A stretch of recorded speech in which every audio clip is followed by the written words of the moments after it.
Hello, and welcome to episode 4, the final episode in my Women in Opera video series. In this episode, we will discuss the meaning of opera's romantic heroine in the context of the history of opera and also in the context of how opera looks today. So, on its face, the fact that almost every romantic heroine gets punished for her independence and her sexuality with death looks pretty bad for opera. And this is the point of view taken by many feminist critics of opera, such as Catherine Clement. Catherine Clement is a French philosopher, and she is the author of Opera or the Undoing of Women. Clement argues that all romantic heroines are victims who are humiliated, hunted, driven mad, burnt alive, buried alive, stabbed, or they commit suicide.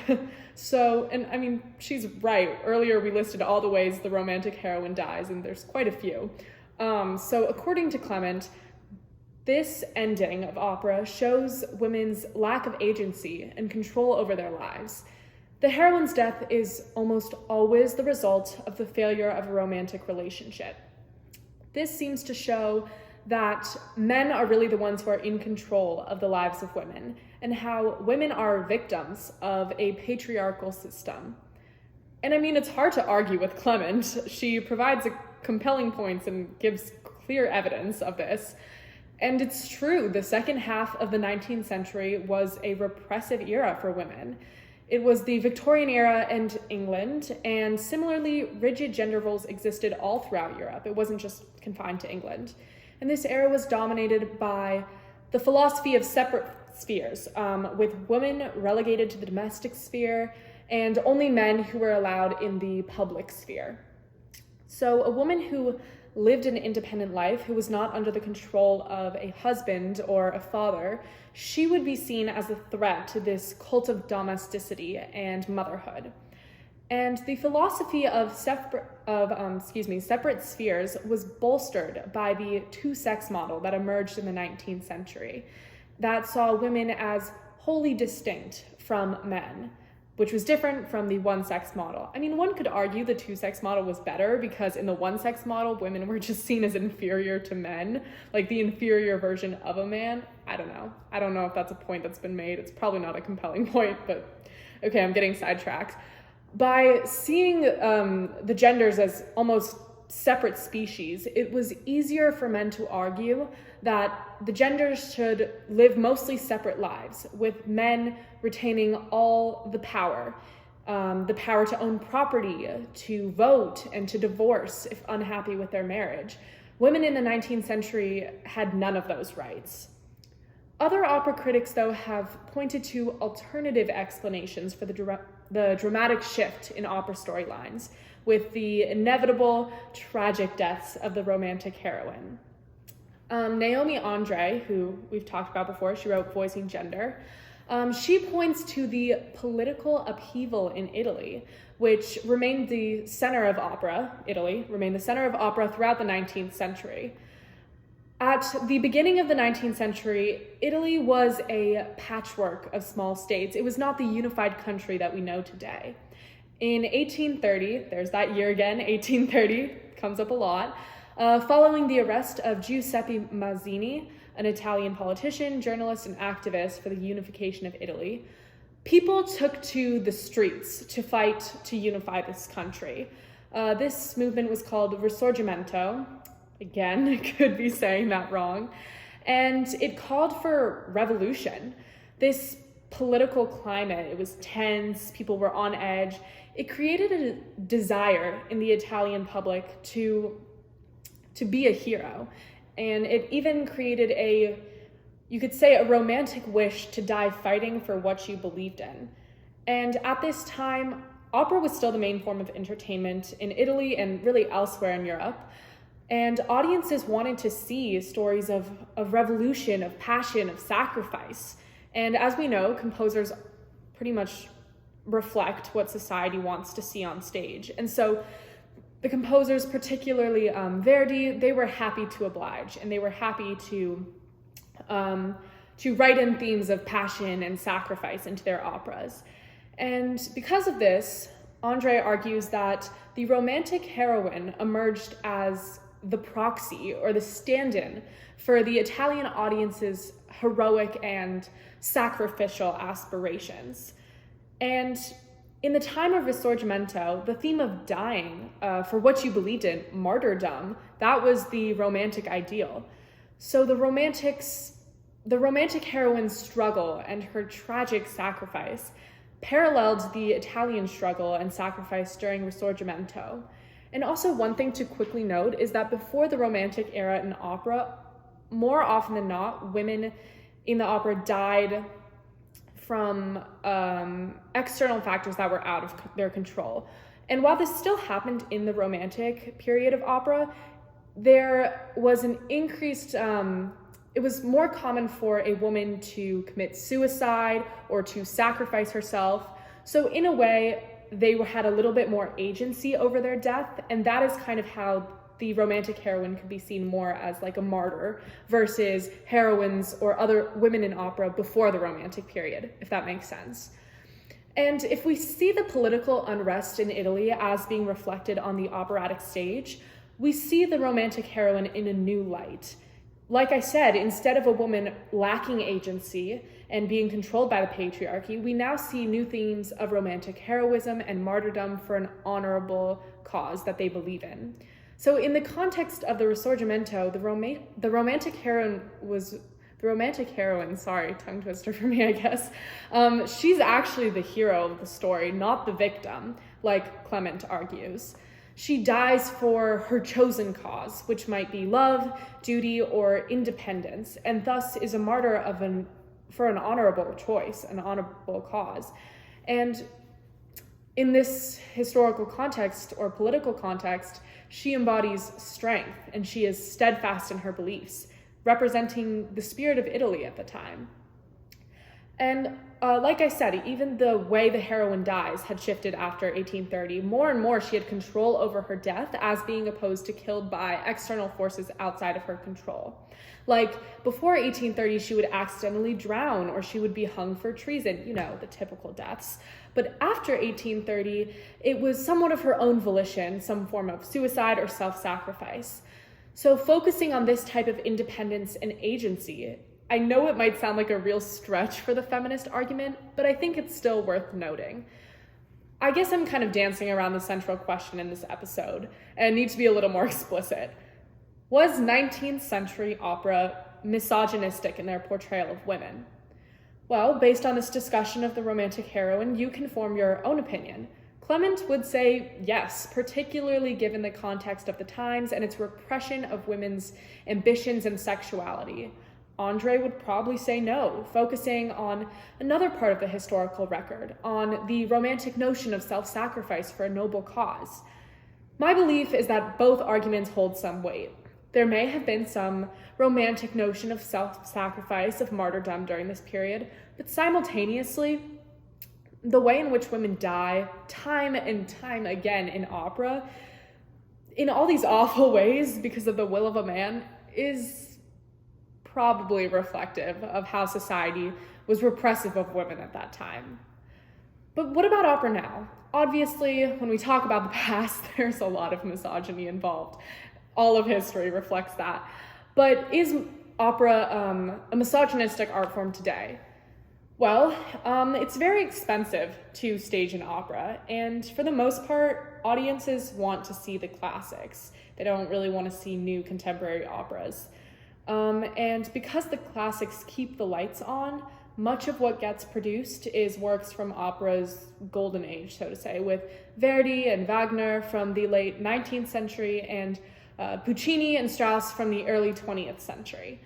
So that means that those complicated romantic era plots continue to be told to new audiences.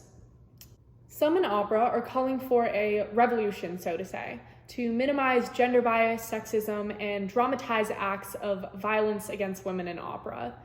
Last year, a forum in Brisbane of Australia was held with composers, directors, musicians, and singers. The artistic director, Sally Blackwood, she co-wrote the forum's call to action. And Blackwood argued that opera was weighed down by the arcane European history, and that opera is and will continue to struggle in our contemporary world without reform. I mean, I know that maybe separate from opera, I don't love seeing portrayals, like if I go to an art gallery, I don't love to see a male artist portraying women in all these weak, helpless situations. So in our contemporary worlds, more and more people might struggle to resonate with the stories that opera tells. And in particular, Blackwood says the opera must reassess its sexualization of physical violence against women. Historically, those acts were seen as culturally acceptable because they were kind of like an essential dramatic component to opera. But Blackwood argues that times and mores, social mores have changed, and opera must also change to reflect that. Here's an example of an opera that's ending was changed, actually. It's our favorite opera that we've been discussing, Carmen. And here's the clip of that. The world-famous opera Carmen has been reworked and given a new ending in support of abused women. The new production of Bizet's classic in Florence is aimed at highlighting modern-day mistreatment and violence. Leo Muscato, the opera's director, was initially reluctant to change the outcome, but says it makes no sense in today's world. Carmen, la smania di libertà e di Veronica Simeone, who plays the lead character, says in this version, Carmen's craving for freedom and revenge pushes her towards self-defense. There's no premeditation, but only self-defense in her gesture. Da parte di Carmen, ma semplicemente un'autodifesa. Needless to say, this story doesn't require a spoiler alert, but the producers say femicido, or the murder of women, is all too common in Italy, and the subject is often swept under the carpet. What's even more interesting and supports Blackwood's point is that many contemporary operas, so operas written now, continue to kill off their heroines instead of telling stories of strong, empowered women who get a happy ending, which is interesting. You think that since opera is supposed to reflect society, what with women becoming more and more empowered in our society, you would want to see that on the operatic stage. But soprano Antoinette Halloran, we talked about her earlier, she spoke about how even when she performed a very contemporary opera, she still ended up dead in the trunk of a car as the heroine. So these misogynistic, outdated stories about women as victims are still being told in opera, but under a contemporary veil. Blackwood's call for reform, though, has been strongly countered by other luminaries in the opera world, and they reject this idea that opera is inherently misogynistic.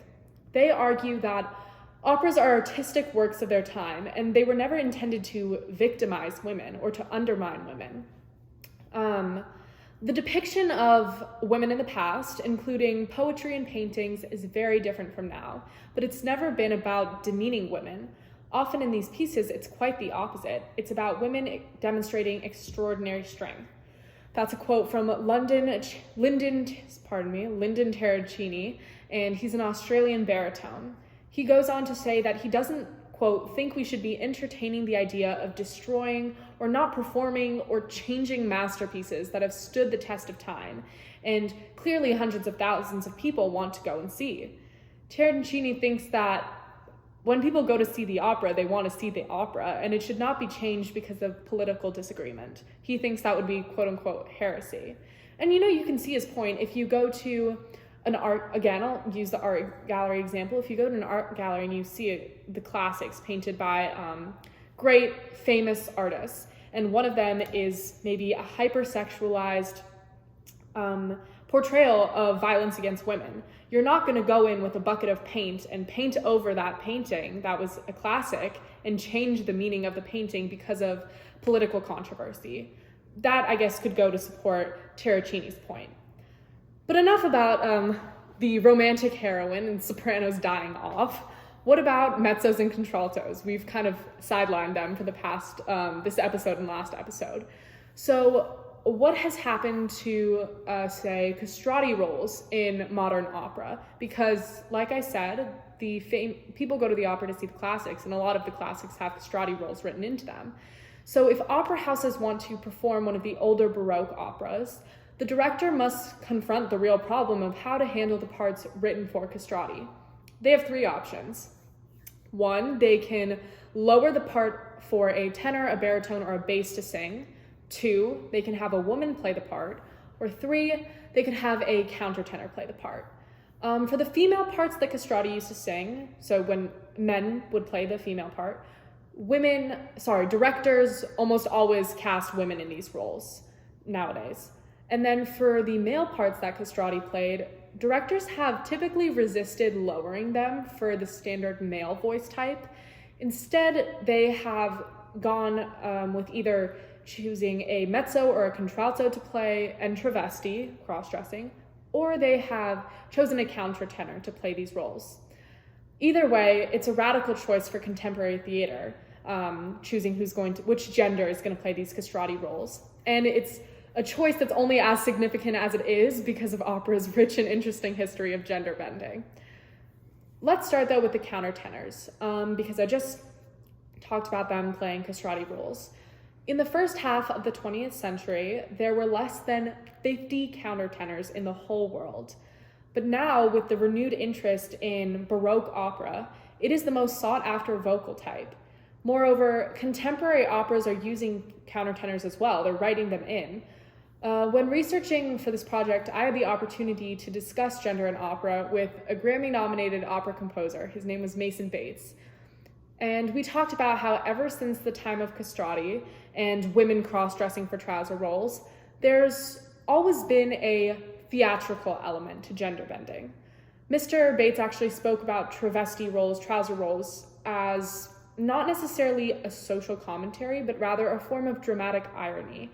The audience knows that performers are women, that the performer is a woman, and that can make the performance funnier or more thrilling for the audience.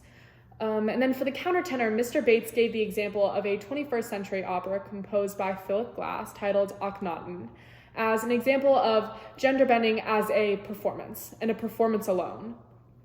This opera uses a countertenor to portray the pharaoh, and this actually flips the traditional portrayal of kings, mythical creatures, and other rulers. Those are actually typically played by the low bass.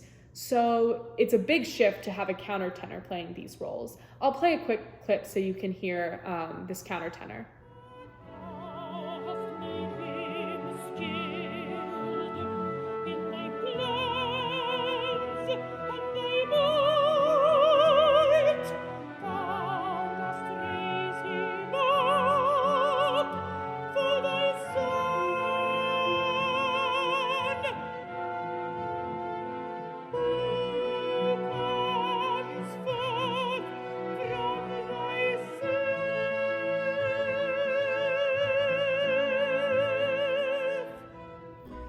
So a man singing in this female vocal range signals that the character is exotic, almost otherworldly, kind of as castrati were perceived when they sang in the female vocal range.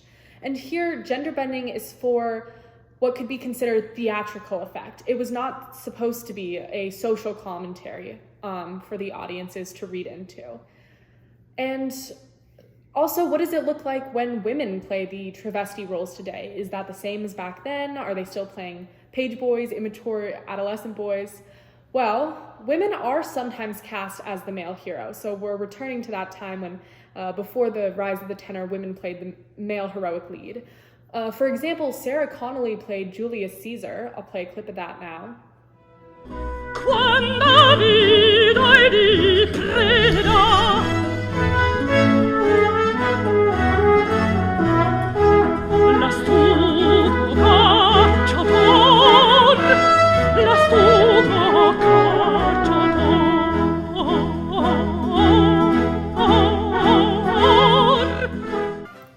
And Alice Coote, the mezzo who enticed me to look at opera and women's role in opera, with her story about her operatic career, she has played Xerxes, I hope I'm saying that right, which was a heroic male lead, but more often than not, women still play immature, foolish adolescent boys, because that's the primary character that trouser roles were written for after the rise of the tenor. This past winter, right before COVID-19, right before COVID-19 sent New York into a lockdown, the Met put on a spectacular production of Handel's Agrippina. Kate Lindsay, who has performed many trouser roles, I have a slight obsession with her. She played Nero, the emperor who burned Rome, and Joyce DiDonato, a 3-time Grammy Award winner, who for most of her roles has played trouser roles. She played Agrippina, who's Nero's manipulative, controlling mother. Here's a clip of Lindsay performing the cocaine aria. That's how it is being called after her performance, but it's actually titled, this is going to be interesting Italian, Come nube che fugge dal vento. So here's a clip of her singing that. It's a great clip.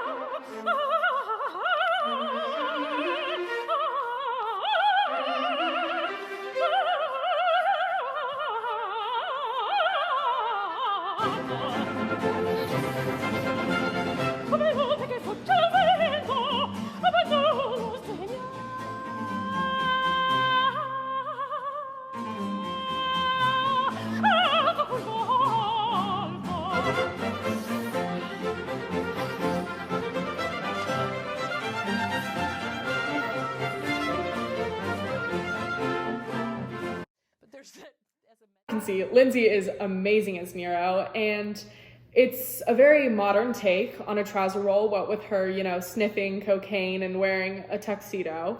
So those are just examples of contemporary takes on trouser roles. And finally, to kind of wrap this episode up, I want to leave you with a longer clip of Lindsay and DiDonato, the two from Agrippina, talking about performing in that opera. So here's their kind of little interview before they go on stage. As a mezzo, when you start playing the mothers. Calls 15 minutes, please. Kate Lindsay, people. I'm Joyce DiDonato. We're coming to you at intermission. Yeah, hanging our out. little show. As we do every time, we just hang out at intermission and hang out. Chat with the camera in front of us. I play the historical figure Agrippina the Younger, who gave birth to this extraordinary young boy, Nero. You will later go on to burn Rome. So proud. And kill you. And kill me. You will grow up to kill me. Why not? But before we get to that tragic end, I'm going to try and get him installed on the throne.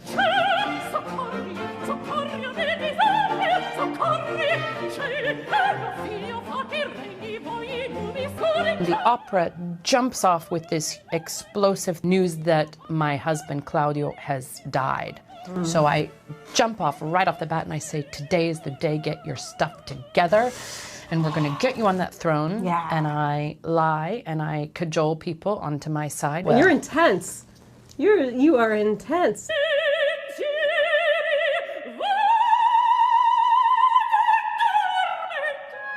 I remember you said one time, I love playing this role because I walk away from it and I don't have I'm not deeply invested in this person. Mm-mm.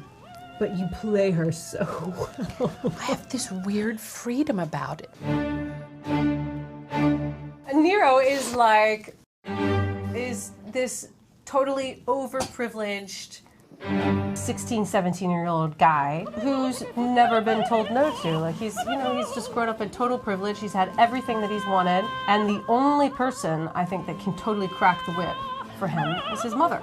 I think he's totally dependent on you telling him what to do and how to be. Which is exactly how I need it to be.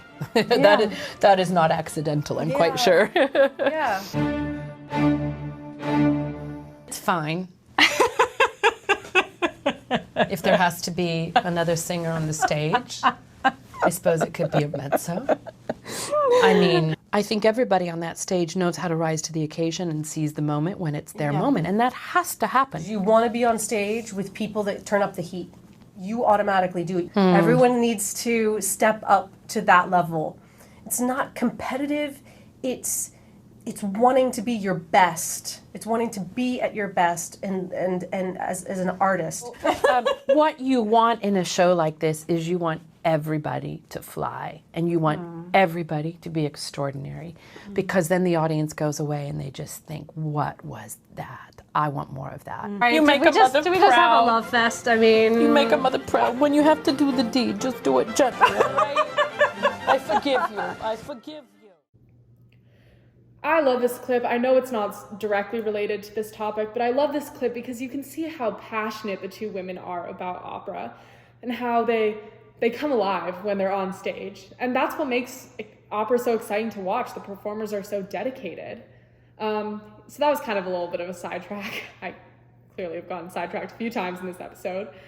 But anyways, this concludes my 4-part series. I hope you learned something new. I scratched the surface on this topic. And I hope that this series made you ask questions, and I hope that you now think of opera as not just an archaic, outdated art form, but rather an art form with an extensive history that can tell us about the past and the present. So I hope you enjoyed, and thank you so much for listening.